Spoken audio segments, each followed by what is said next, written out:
তো আজকে বরিশালের পানের বরজ ভ্রমণ করতে আসলাম। দেখেন যে শত শত পানের বরজ। একটু আগেও বৃষ্টি হয়েছিল, তো আমি বৃষ্টিতে ভিজে ভিজে ভিডিও বানাচ্ছিলাম। যারা শহরে থাকেন তারা শুধু পানটাই দেখেন, কিন্তু পানের এই রকমের বাগানটা দেখতে পারেন না। তো দেখেন যে বরিশালের পানের বরজ কতটা সুন্দর দেখা যায়। দয়া করে চ্যানেলটা সবাই একটু সাবস্ক্রাইব করে নেবেন। দেখেন যে এত কাদা, তারপরেও আমি পানের বরজে আসছি।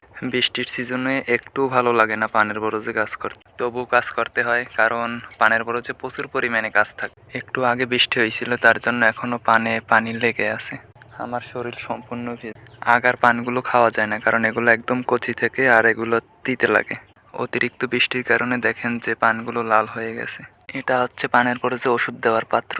প্রায় সন্ধ্যা হয়ে আসছে, তারপরও আমি পানের বরজেই আছি। আর এখান থেকে আমাদের বাড়ি যেতে প্রায় আধা ঘন্টার মতো সময় লাগবে।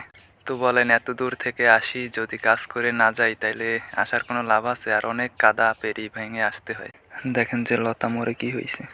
এখানে প্রায় 2-3 একর জমি নিয়ে পানের বরজ আছে। শুধু আমাদের একাদের না, অন্যান্য লোকদেরও আছে। আমাদের খালি এখানে 3 কেন্দ্রিতে আমাদের 150 ঘর। দয়া করে সবাই একটু চ্যানেলটা সাবস্ক্রাইব করে নেবেন। দেখেন যে ওষুধ দেবার না কারণে এই রকমের পান পচে গেছে। লতাগুলো সব ভাঙতে ভাঙতে শেষ। আর লতা ভাঙলে তো জানেনই যে পান ফুটে। উপরে হচ্ছে ঝাঁটি আর নিচে হচ্ছে পানের বরজ। এটা হচ্ছে পুরান পানের বরজ, আর এইটা হচ্ছে নতুন। তো এটার লতাগুলো এখনো ছোট করে দেওয়া হয় নাই, কিছুদিনের ভিতরেই এই রকমের ছোট করে দেওয়া হবে।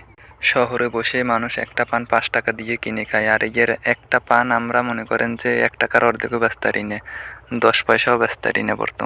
বর্তমানে পানের বরজে এত পরিমাণ টাকা খরচ হয় আর এত পরিমাণ কষ্ট হয়, কিন্তু আমরা পানের দাম পাইতেছি না।